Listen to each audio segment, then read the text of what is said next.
Hello, this is Alexis Brown here, and I've just completed my first set of 10 overhead squats. The most discomfort that I've noticed was my quads and both of my legs were very tight. And as I progressed through my squats, I started feeling discomfort in my lower back, possibly the quadratus lumborum. But I am about to foam roll and static stretch my right side, and I will be back with those results.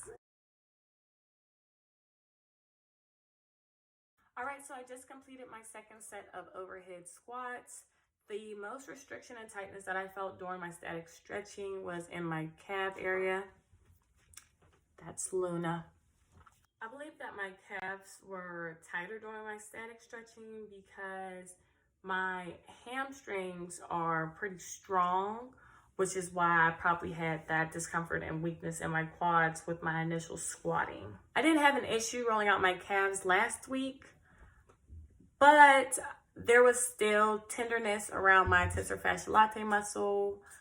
I strongly believe it's due to the bony prominence in that area. I don't have a lot of muscle there, so that's what I believe.